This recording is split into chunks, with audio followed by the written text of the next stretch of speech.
4 முறை நின்று தோற்றிருக்கிறேன். தோற்கடித்தது நீங்கள் தான். ஆனால் நான் தோற்கவில்லை, நீங்கள் தான் தோற்று போனீர்கள்.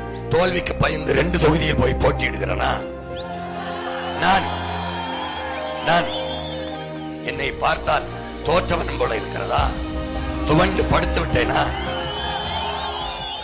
காசு இருந்தால்தான் அரசியல் செய்ய முடியும் என்ற நிலை இருந்தால் இந்த தாத்தன் முதலமைச்சராயிருக்க முடியுமா என்று யோசிப்பார். நம் தாத்தன் கக்கன் அமைச்சராயிருக்க முடியுமா?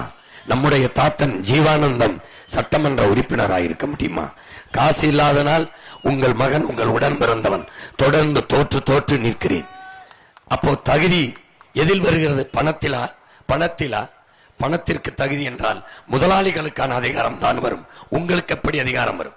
பணம் தான் அரசியலை தீர்மானிக்கும் என்றால் மகத்தான தலைவன் காமராஜ் இருந்த மண்ணில் எப்படி வந்திருப்பான்? இந்த மகன் பணமாக இல்லை, ஆனால் நான் பிறந்த இனமாக நிற்கிறேன் என்பதை நீங்கள் என்றைக்கு உணர்கிறீர்களோ அன்றைக்கு என்னை வெல்ல வைத்தால் போதும். 4 முறை நின்று தோற்றிருக்கிறேன். தோற்கடித்தது நீங்கள் தான். ஆனால் நான் தோற்கவில்லை, நீங்கள் தான் தோற்று போனீர்கள். என்னை பார்த்தால் தோற்றவன் போல இருக்கிறதா? துவண்டு படுத்து விட்டேனா?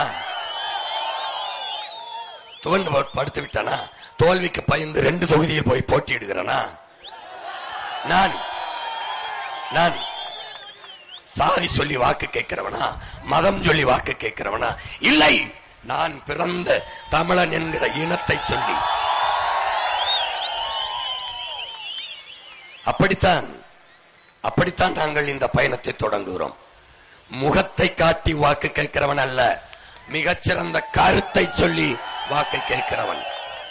நான் கோடிகளை கொட்டி அரசியல் செய்ய வந்த பிள்ளைகள் அல்ல, உயர்ந்த கொள்கையை முன்னிறுத்தி அரசியல் செய்ய வந்த பிள்ளைகள்.